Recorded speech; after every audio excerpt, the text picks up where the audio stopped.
everybody. We are back with more Sorcerous Stabber Orphen.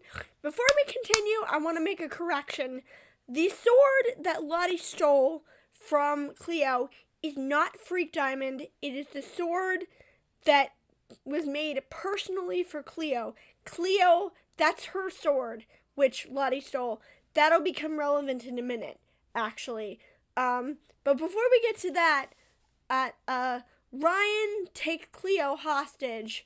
They are dealing with that. Magic tries to eat him, but he obviously can't. He can't use his magic properly, and Cleo is like, "No, you have to run because you're outclassed by him." And she also tells Reki, if you get the chance, run away because you can't beat him either. So that's not very relevant right now. Not a lot happens with that. I'm guessing the Orphen's gonna have to come back and save them because they don't really. They're not at the level where they can defend themselves yet. Meanwhile, as I said, Orphen tracks down Lottie, and he is ambushed by her because she's like, "I'm gonna beat you because if I can't beat you, I will never be able to beat Ed." And he's like, that sword you're holding, that was made for the user, which in this case is Cleo, and it will not let you use it. It will not let you do anything with it, which is why you're probably tiring out. It's very heavy. Your arm's probably getting tired, and as referenced by the fact that he basically kicks it out of her hand. He's then like, "I can't stop you from coming with me. I know this, and we all know this, but just know that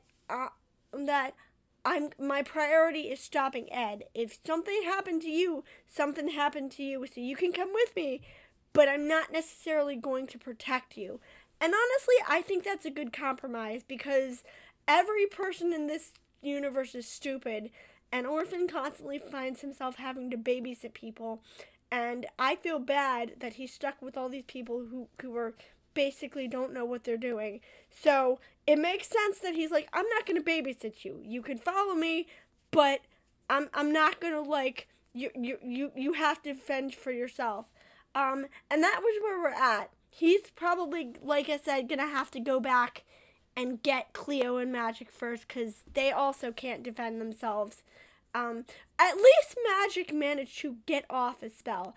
At least, and his pride when he discovers this was very cute. Like, yes, I actually did it. I actually, managed to shoot one. It didn't aim anywhere, but I managed to shoot one. So, yay! That was very nice.